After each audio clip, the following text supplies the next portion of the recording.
Welcome to the Consultants Counsel podcast, a place for consulting industry guidance and best practice advisory.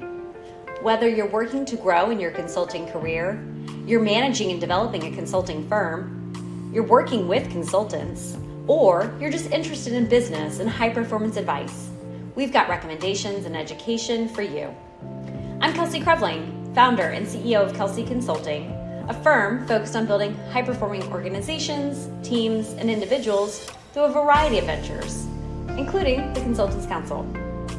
I've spent my career at the intersection of technology and management consulting, working with organizations across the country to help solve their toughest challenges, while also supporting the growth and development of multiple consulting firms, helping them improve their long-term performance trajectory.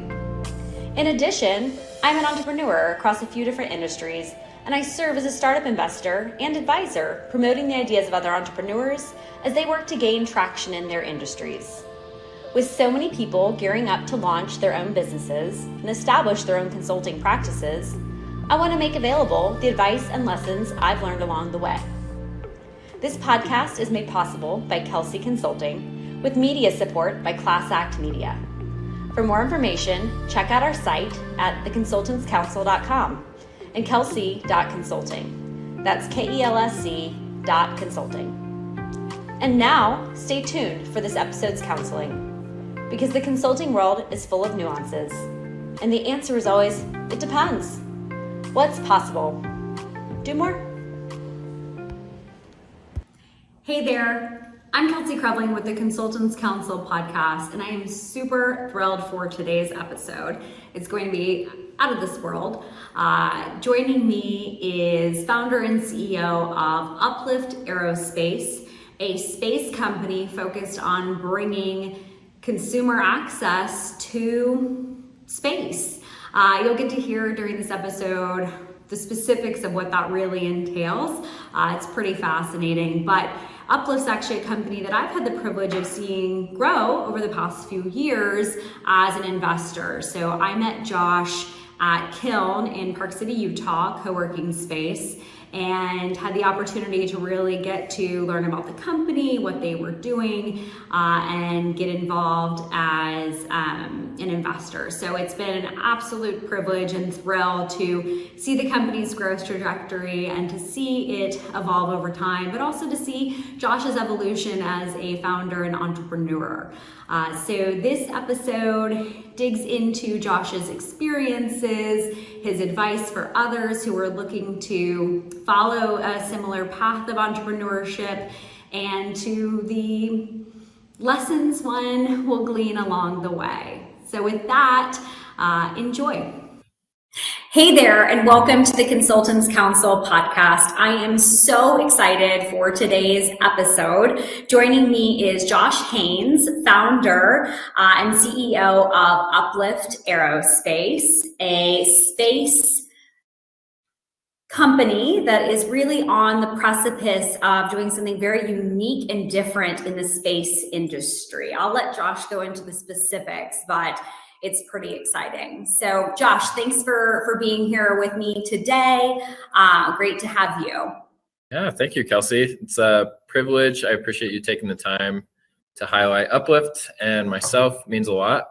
So Uplift Aerospace was founded in 2019 with the focus of being able to take advantage of a lot of the new technologies that have come to market over the last really 10 years. So think of SpaceX, Blue Origin, and you have basically beneath that this host of new startups that are innovating and creating with the help of NASA, really. So right now, the cost to get to space has gone down dramatically, and the frequency has increased. So what that allows for is a lot of creative thinking in how should new markets start engaging in this new economy that's being created. And so Uplift is focused around being able to provide logistical services and mission testing research for more commercial companies and training around that. So we started in 2019 in doing really unique missions to space, where we would work with artists and brands, creators, and some of probably our more prominent ones are working with Blue Origin, where we actually researched how to bring paints into space, how to allow artists to create in space, and that turned out was probably one of my funnest, most memorable projects we've worked on. From there, we started stepping into a lot of training as a company. So over the last 2 years, we've developed a commercial astronaut training, and we're going to be sending our first astronaut to space coming up shortly on a Blue Origin New Shepard mission, which we're all very excited about. But I think the big revelation from that is we developed these mixed reality simulations and started supplementing in-person astronaut training with mixed reality and virtual reality. And our participants, our trainees, thought they were a lot of fun. And we saw the opportunity there was to start bringing that to students for outreach. And that's has been a big focus of ours, I'd say over the last year and a half, is doing outreach to students in schools with these virtual reality astronaut experiences. So that's a quick highlight of Uplift Aerospace and what we do. It's definitely unique and different. It's something I love. My background, if you like, getting into my background growing up and in university was heavily in space. So that's a little bit about me and Uplift. Awesome. Yeah, Uplift is incredible. What you just surmised in just a few minutes is huge. Each one of those different areas and focuses, we could speak on all day. Tell us about the artwork. Yeah. So the idea, I think, there is, like I mentioned, a lot of people just don't know how to engage in space. So when you think of, this is taking a step back, I guess, but when you think of an economy, a lot of time it's actually geographically based, and there's different types of markets that can come in. So whether it's technology, communications, and you're seeing the same thing happen in low Earth orbit and beyond right now. And we think that we can start looking at that differently than traditional. Like, it doesn't have to just be satellites. It can be creators, brands, artists. And I think you'll start seeing more traditional types of employment skill sets coming into the aerospace industry. And that's why we reached out to artists and creators, is we thought that they're the ones that really inspire people and open up dialogue and conversation. So we had the opportunity to work with this world-renowned artist. His name's Amawaka Buafo. And we worked with him to develop these very unique paints and test them to be able to survive a journey into space, where he actually painted the exterior of the Blue Origin New Shepard rocket. When it went into space and came back, the panels deployed and they parachuted back down, and we got to go with him out to the launch site 1 desert, which is where the New Shepard rocket launches right now, and find the panels after they came back from space. There was a lot of really cool outreach and impact that happened from that too. I think it was great, like, branding opportunity, got highlighted all over the world. So for the artist himself, there's a lot of both, I think, impact for good and then value impact that came of that too. Absolutely. Well, and you have also your Uplift for Good program. That I've really found fascinating, that not only are you focusing on making a fundamental difference for how people perceive and engage in space, but you're also looking at it from a premise of how do we make an impact and how do we do good? Yeah, and I think that's a big shift right now that's happening in corporations, is realizing that we have a responsibility to protect and conserve the earth, to look at where do we want to be in 50 years and how can we make a profit while also ensuring that we're doing good for the world itself and for humanity. So that is a big part. That's ingrained into our company, to who we are, to who I am. So I think that's why you see that, like a very strong thread throughout what we do as a company. Josh, anyone who engages with you knows that, I mean, you just think differently than the general population. And what you've undertaken with Uplift is audacious and incredible, and not something that, you know, people are even familiar with how to embark upon. How did you get to where Uplift was something you wanted to pursue? What took you in that path? Yeah, I think it started partially when I was a kid. So just a fascination for technology and space.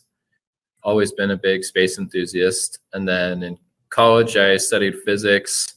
I did my research around quantum computing, and being able to look into from like the quantum level, how things operate. I think sort of got my brain thinking in that way. And then I actually sort of moved into something similar, which was nuclear thermal rockets. So how can we change how rocketry is done, how space travel is done? So I did my thesis on that as an undergraduate.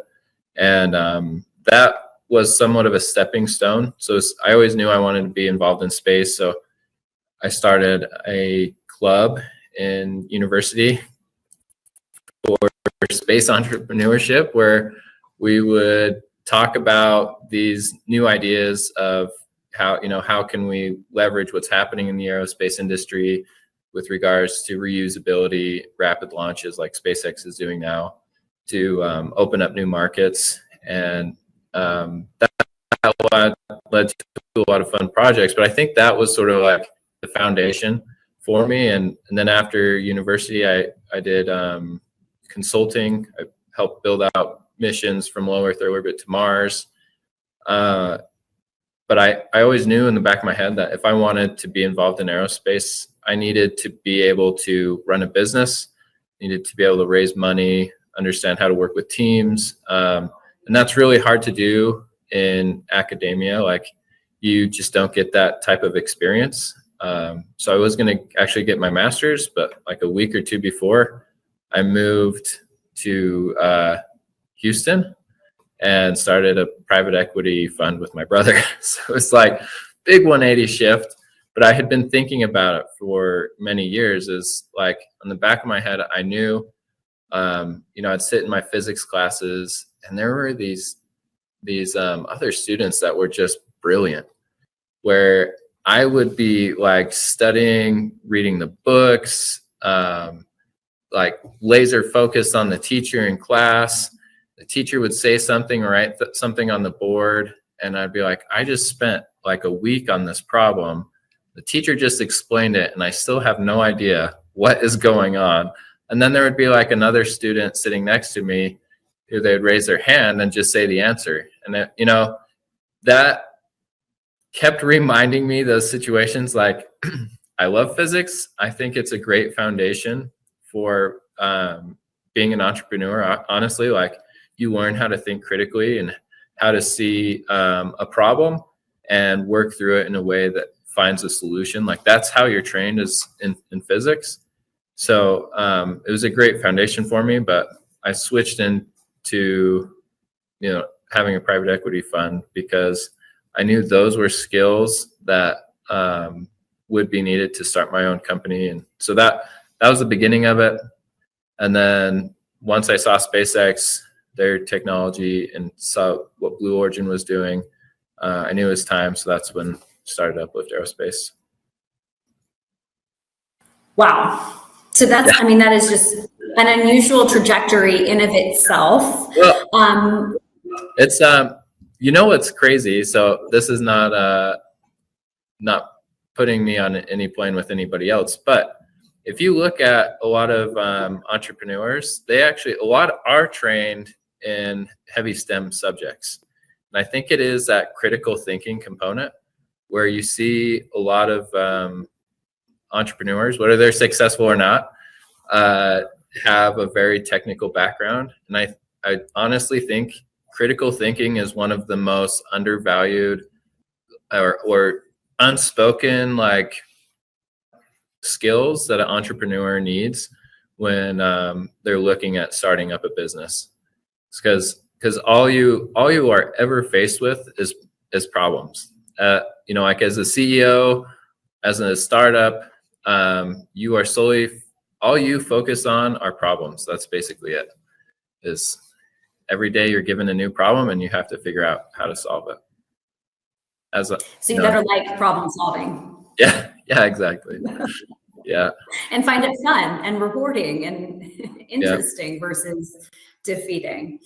Yes. No, I think that is one of the beauties of entrepreneurship is finding joy in problem solving.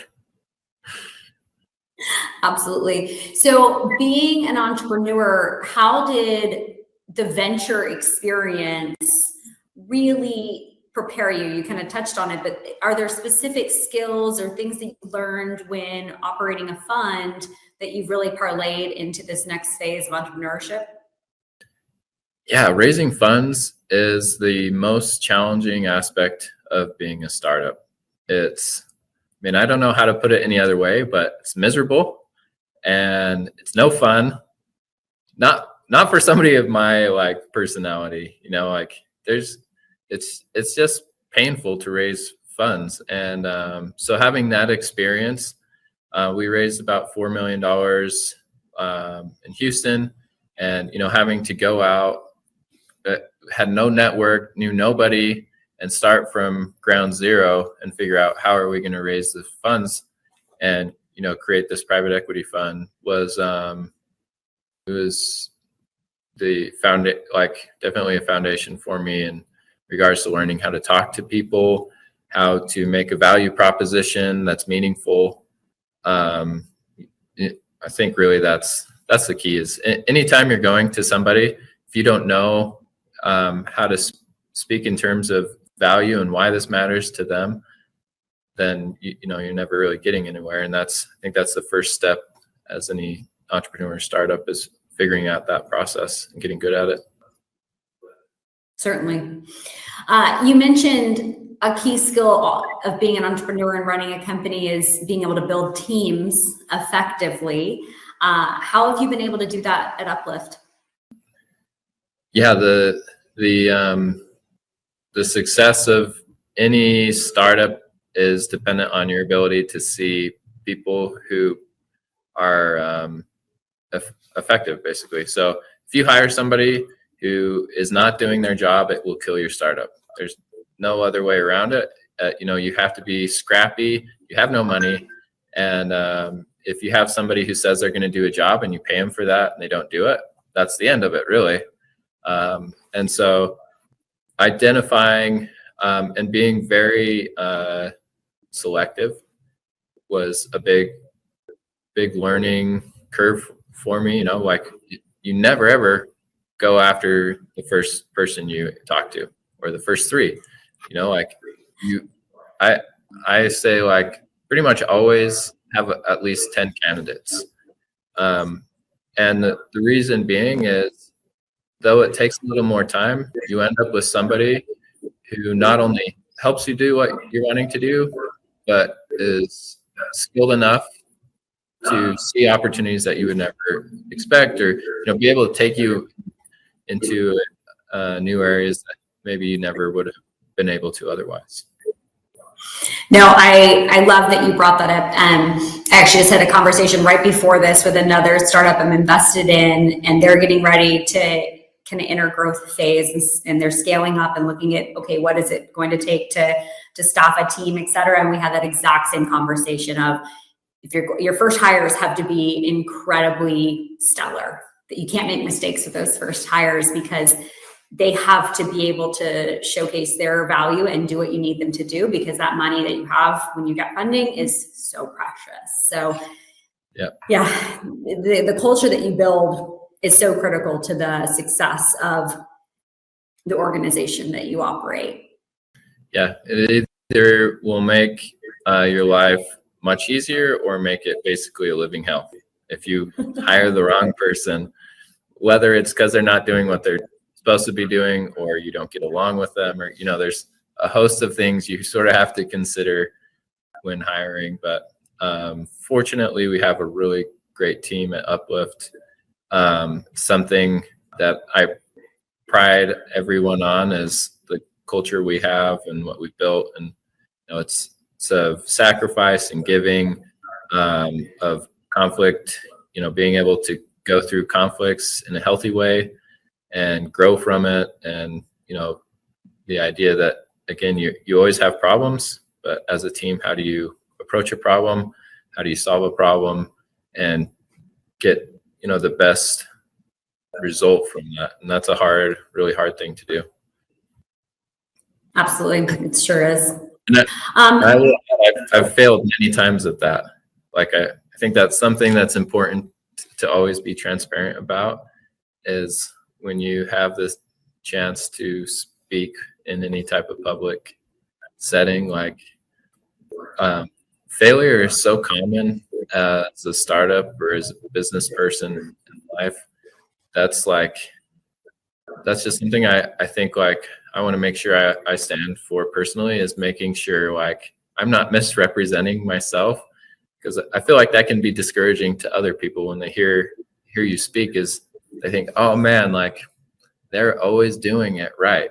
And my guess is 99% of people out there, we only see a small portion of what they're doing right, and the rest curated. The curated part. So the rest of it is painful, but that's just it's part of the journey.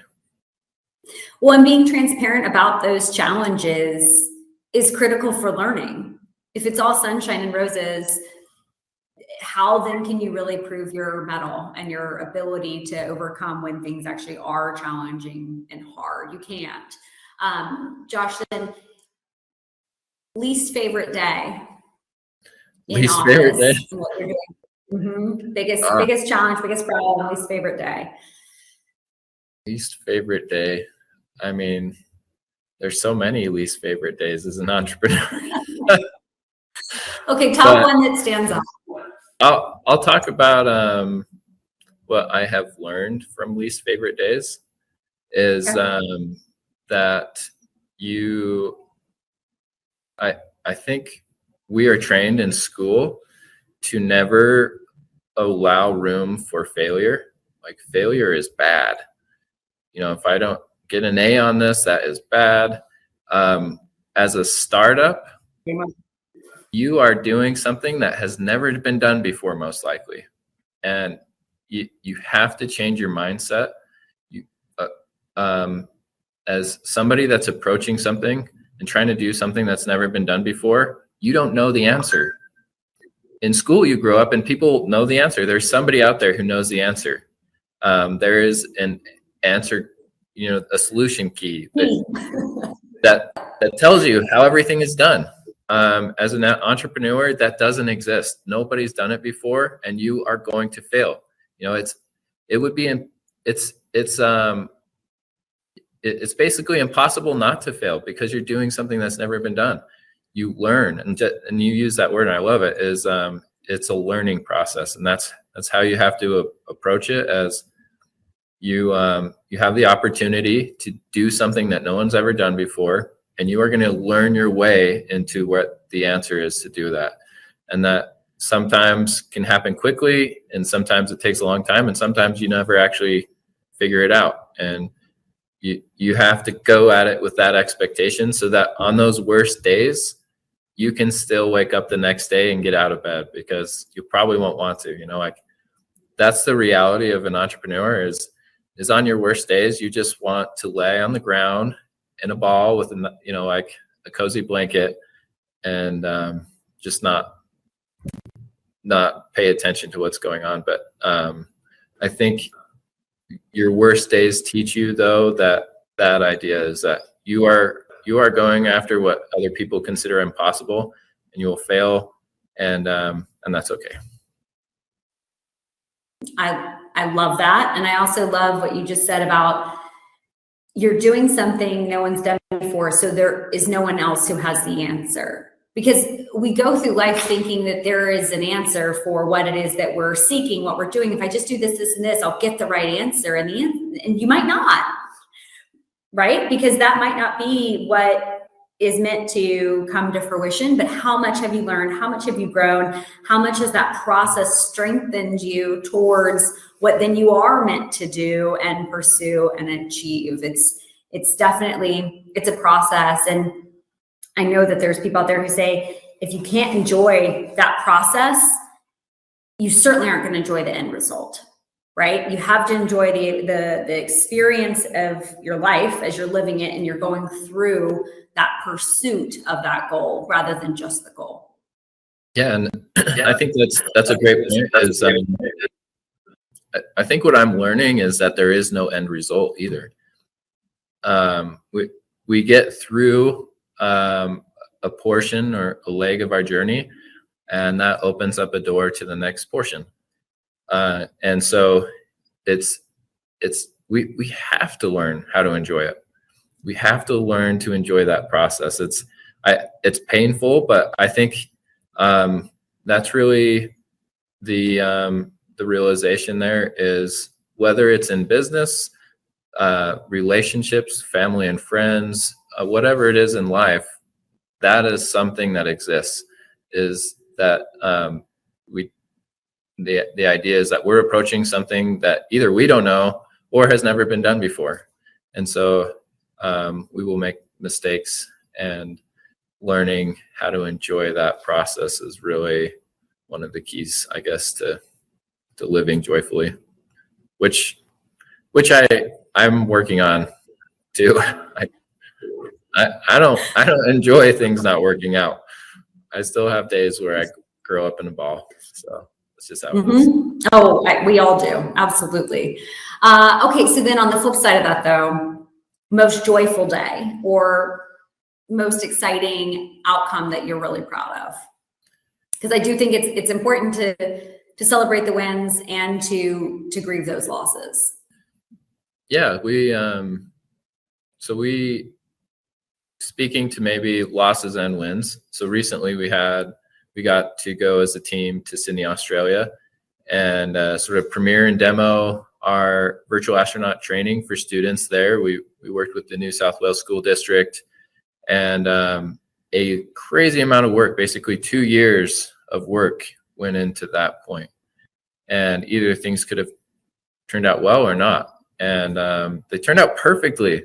And that was so nice, because things never turned out perfectly. Like, I'm so used to things going wrong and have to problem solving and figuring out how to make them right. And so to have something as powerful as letting students step into the boots of an astronaut and learn about critical thinking, learn about STEM disciplines, and be inspired by that, that was so rewarding on its own. But as a team, you put so much work behind something and have it work out. It was a day of celebration afterwards, where we got to all congratulate each other and high five and hug and have emotions of gratitude. So it was great.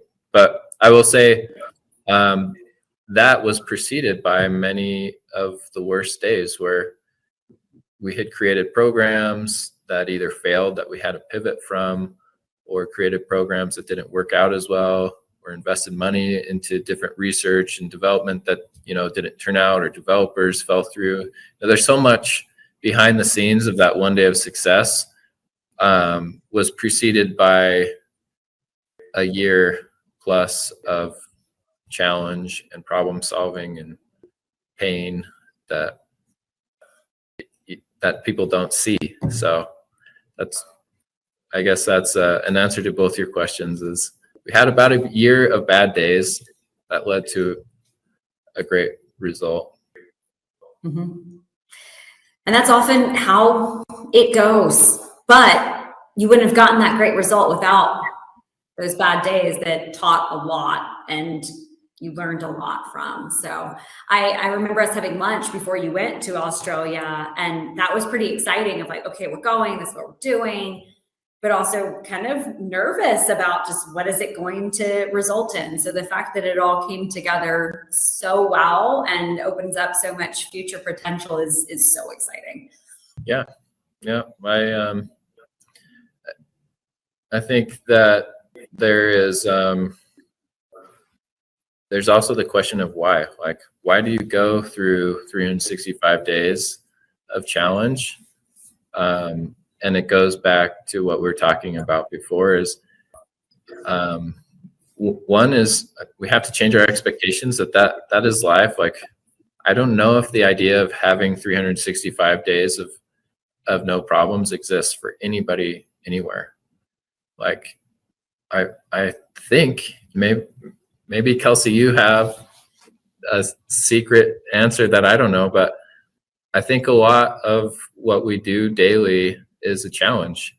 And yeah, it's really trying to reframe our mind to be able to maybe not be joyful in challenge or, love it. Like, oh yes, this didn't work out, I'm so happy.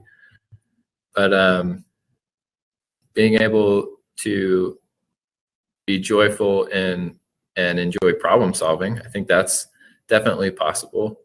To enjoy challenge, like approach challenges in a way that we know it's going to improve us. I think you were talking about this a little bit earlier. You said it well, but the idea is that the real end result is us learning and realizing how much we've grown, skills we've gotten better at, the relationships we've formed, and how that has improved our life. So that's... Yeah, there's no magic secret for dealing with difficult times at all. I mean, they're painful and they'll come at you from all different directions and all different ways. You'll think you've learned how to handle one thing, and then something will come careening into you from another direction. You're like, well, wasn't prepared for how that was going to hit me. But what I can say is, I know I've really worked to get better at the thought process of, what am I learning from this? What is this teaching me? What is this here for?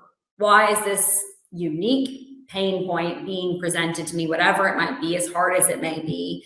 What am I supposed to glean from it? And what can I take from it and learn from it that helps me evolve, so that then I'm more prepared to take on whatever else is coming? That's been really the biggest reframe that I've been able to come to terms with. That really does help in the immediacy of the pain and suffering that presents itself. Yeah, and I want to add, because I know that a lot of the audience that listens to your podcast are consultants, and I think the value also, or the tool that's available in those situations. So though a key does not exist, you have consultants and advisors, and that is one of the most valuable resources you have when you're approaching a problem that you don't know how to solve. Because though somebody may not have solved that exact problem, they may have solved a similar problem. And so being able to have good advisors and good consultants who have solved similar problems is invaluable. And though there's a key, though, is you want advisors and consultants who have solved similar problems. It's easy. I guess what I found is most great advisors that you meet in your life, or mentors, they never approach you. You find them because you research, and you do a lot of work to find a good mentor or an advisor.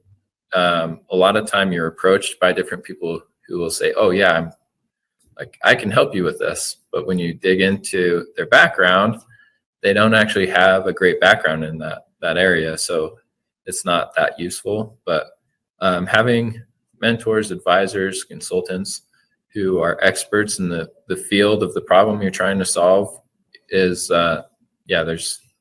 there's no greater value, I think, as a startup and entrepreneur, just in general in life. Yeah, I would completely agree with that.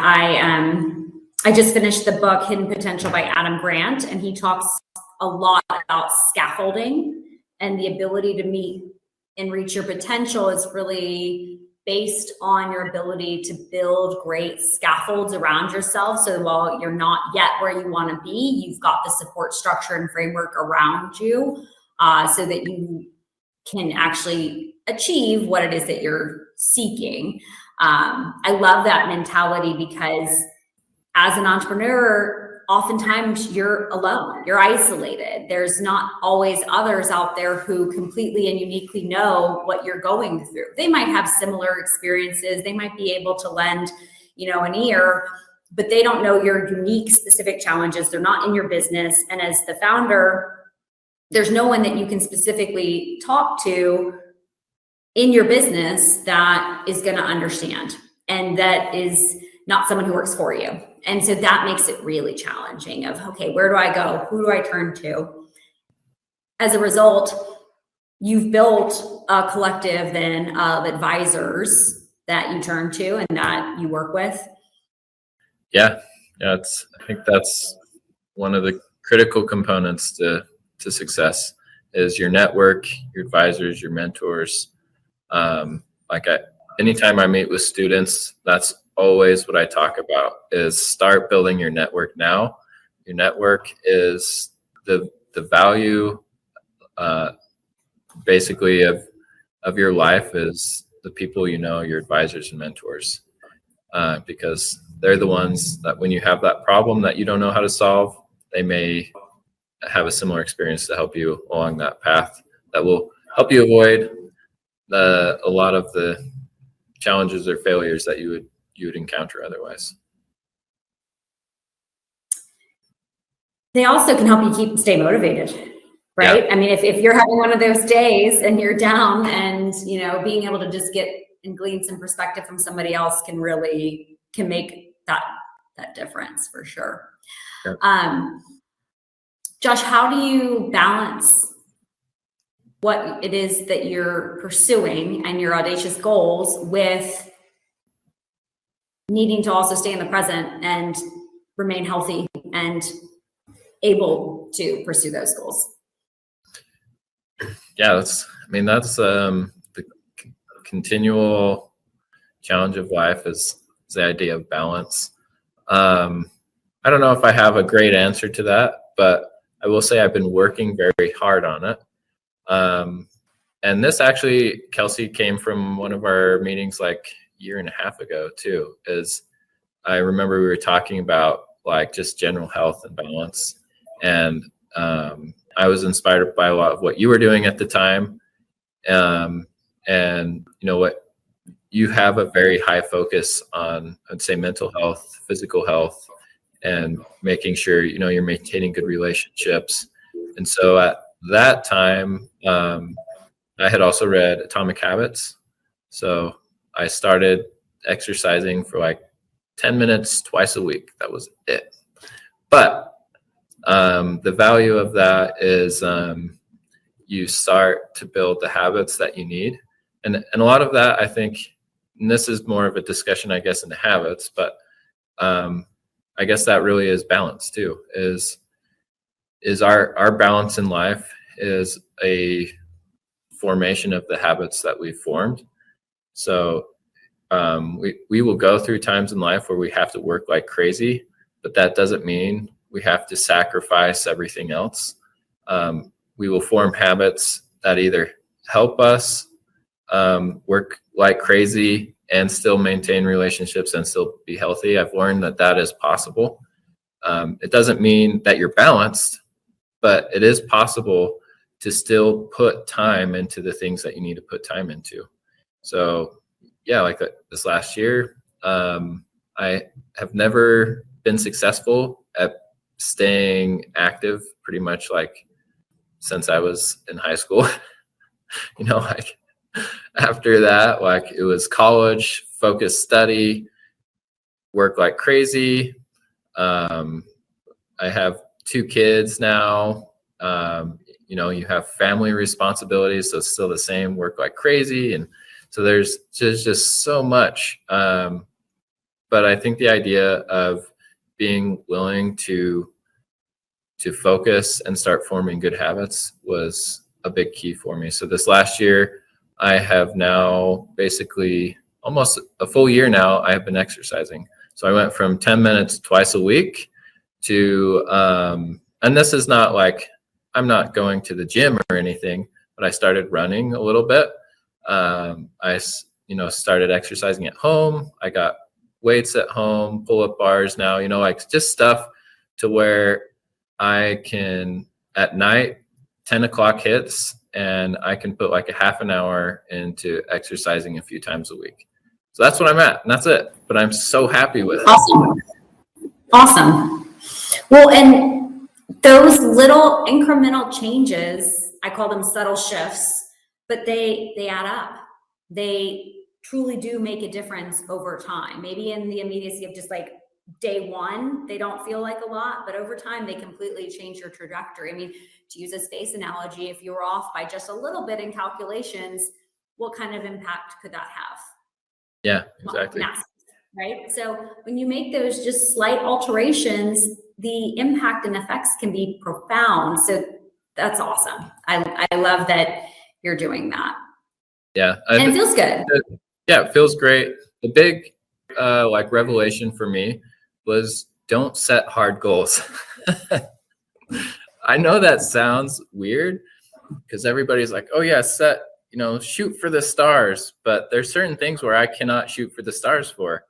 I do in some areas of my life, but I can't in other areas. And I have to be okay with that because I only have so much time. And so what I've done with those areas is just set really basic goals that I know I can achieve. I know I can work out for 10 minutes twice a week. I can do that. And the nice thing about that is once you start, you just like innately, and I think a lot of people are like this, you want to do more because it feels great. And it's the same thing in your relationships. So if you have bad relationships, don't set a crazy goal like, oh, I'm going to start calling everybody or writing birthday, like happy birthdays or personal messages. Just start super small. Say like 10 minutes twice a week. I'm going to do this and connect it with something you already do. I go to bed every night, so it's super easy for me to remember. Before I get into bed, I have to at least twice a week work out for 10 minutes. And now I do a lot more. But it's because I've formed good habits around it. It's something that's become really ingrained mentally. I found more benefits from it, from being more energetic, being happier, just feeling good. It's become something that's fun for me, so I'm motivated in that. Like I started trail running, which was crazy. It's like, don't ever do that, but I enjoy it. It's like I don't do it a whole lot, but there's something rewarding about when you have like a Sunday afternoon doing something really hard and exercise and challenging that just kicks your butt. So, well, Park City and Salt Lake are a great backdrop for any type of outdoor activity. I mean, just being able to spend time in the mountains is fantastic. Yeah. So like, and I want like, again, like expectations for other people. I've failed at this my whole life. Whole life has been a series of not actually successfully being active for more than like 3 weeks because something always gets in the way. I get sick, my schedule changes or whatever. And that's why I say don't set hard goals, is because no matter what my schedule is, I can hit that basic goal of 10 minutes twice a week. Yep. Josh, I love that because in reality, I don't think there is such a thing as balance. I believe in everything in moderation, including moderation. And that balance is your ability to understand that there is times when you have to give way more to certain things than others. And then you'll be able to pick those things up when you're able to. And sometimes that's exercise. Sometimes that's a pursuit of hobbies and interests. Sometimes that's relationships. Sometimes that's work. And it's a give and a take across the board. But if you're putting enough in all of those areas so that you're continuing to bring them all kind of towards where you want them to be, that's really the balance. But it's never all equal at the same time. I mean, I'm notorious for, putting all of my effort into the work bucket and then physical activity and then some interest. But like my relationships, for example, I don't have a lot of time to put into that. And, okay, some people from the outside would say, oh, well, that's unbalanced. But from my perspective, it's like, well, but that works for me. So my things are in balance. Yeah. But I love that the incremental progression towards goals that are not firm, hard, or lofty. I think that that's aspirational as well, because there's so much rhetoric out there around setting super clear, explicit, challenging goals. And I've done that in the past. When I don't meet them, then that's really depressing, despite best efforts to the contrary. Instead, I've taken the approach of, I'm going to put out desires and directions of, I would like more of this in my life. I would like less of this in my life. I would like for things to go in this direction. And then I'm going to hold myself accountable for, just as you said, okay, I'm going to get this, and this done, because those are the things I know I can commit to, that I won't let myself down on.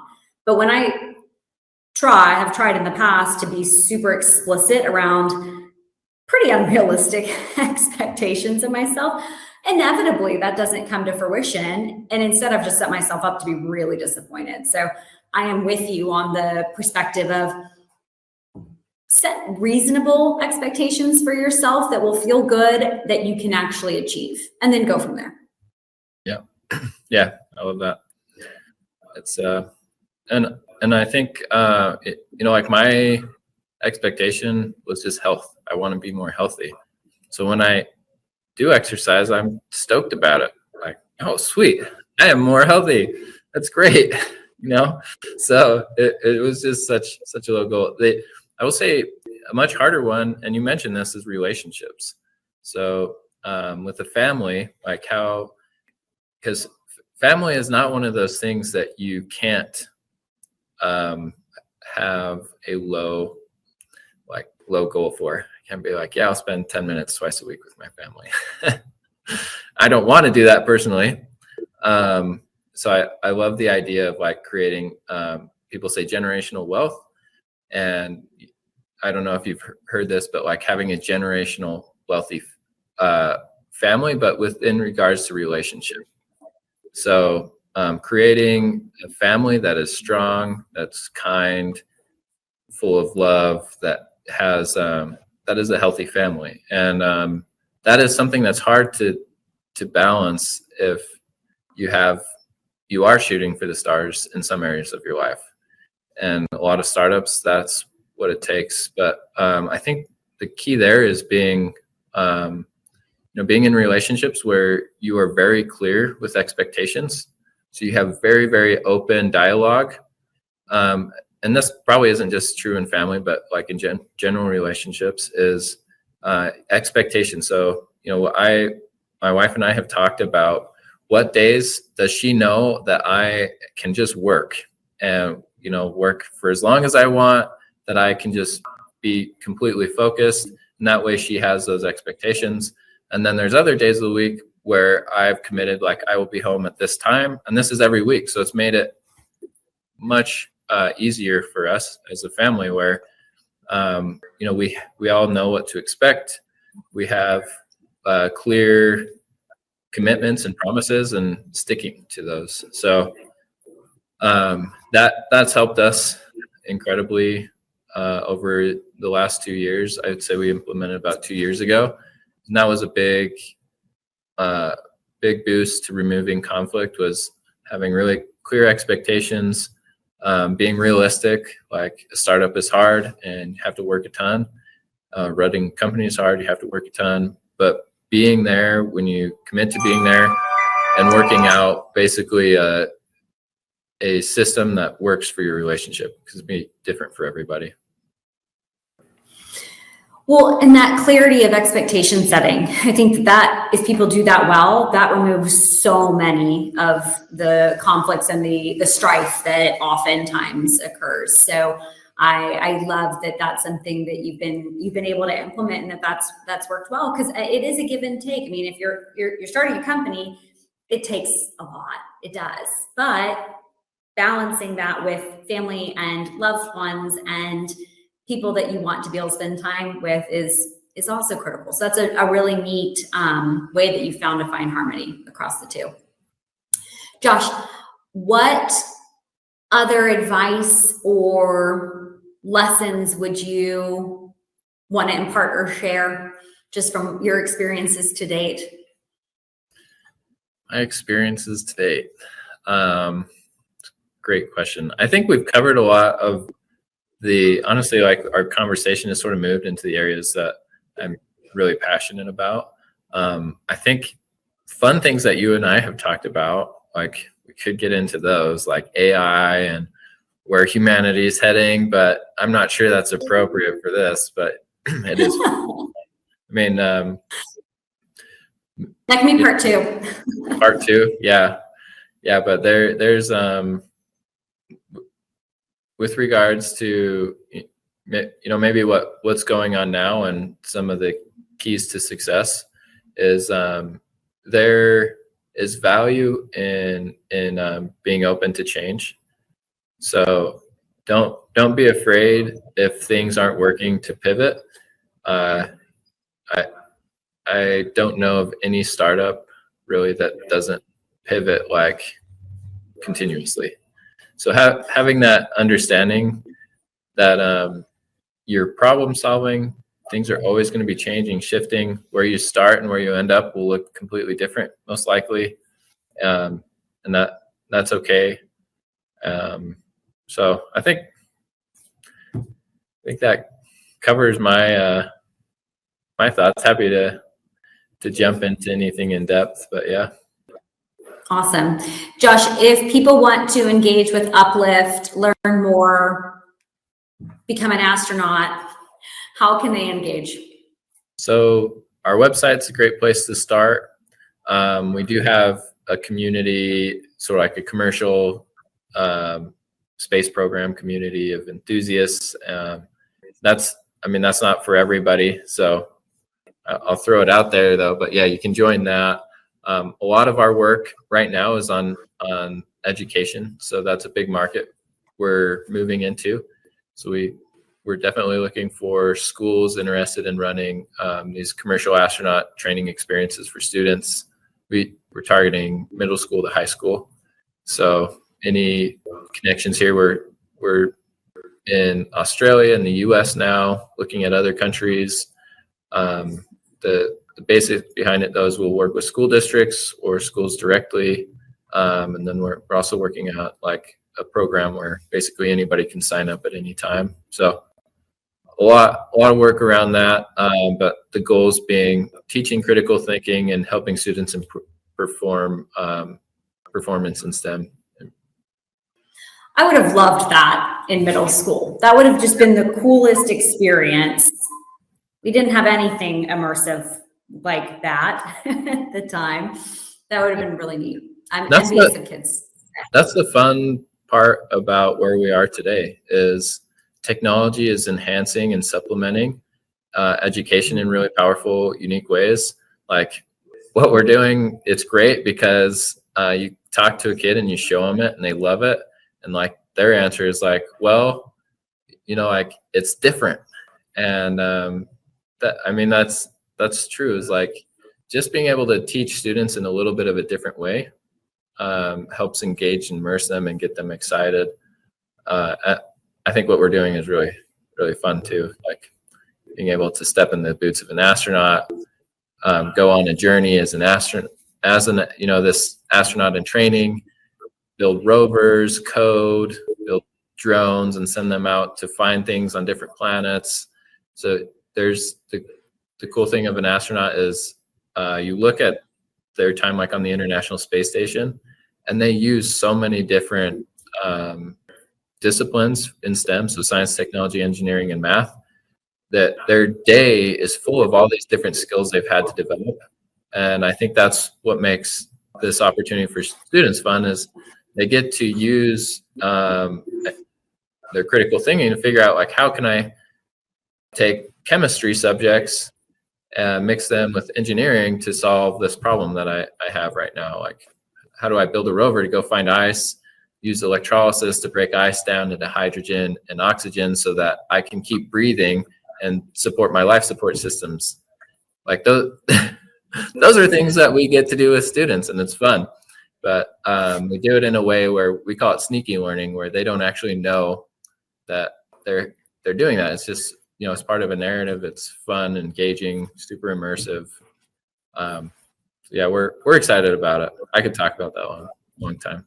I'll stop now. It's awesome. I mean, we had Mavis Beacon teach us typing, which I will credit that as being why I can type well today. And Where in the World is Carmen Sandiego? I really liked that game too. But and we were learning history with that as well. But I mean, maybe Oregon Trail. Okay, yeah. So we had some immersive stuff, but just not to the degree of having to figure out my life support strategy. Yeah, it's awesome. I grew up with when they very first started bringing the super colorful iMacs to schools.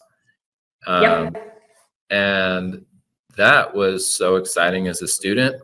But that also, that was why as like a 10-year-old, I could show my parents how to use a printer. The opportunity now is you're going to start seeing virtual reality introduced into school labs. I think you'll see Apple and Meta doing a big push into teaching students how to use this new technology. And I personally think we'll see a very similar type of revolution in how virtual and mixed reality is used. I love mixed reality. Like that is, I think, the path forward, definitely, with regards to how it will be integrated into society in many, many different markets. So it is exciting to see how that technology will be used to help students become better learners, how to improve different learning systems, supplement learning. I think there's teacher learning is critical. Having people there and human interaction is critical, but using technology to supplement that is such a powerful tool. Absolutely. Completely agree. Well, Josh, thank you so much for making time to chat today. This was fun. Nice to get to see you digitally. I'll let you know when I'm in Park City soon. But thank you for imparting all of your lessons learned and experiences. I think everyone who listens to this will agree that, your career and your mission are really inspiring and exciting and different. And it's fun to just get to be a part of it. So thank you for being on the podcast. Have a great week, and we'll talk soon. Thank you. Same. Thank you, Kelsey. Good to chat. And that's a wrap on this episode of the Consultants Counsel. Thank you so much for your interest and engagement.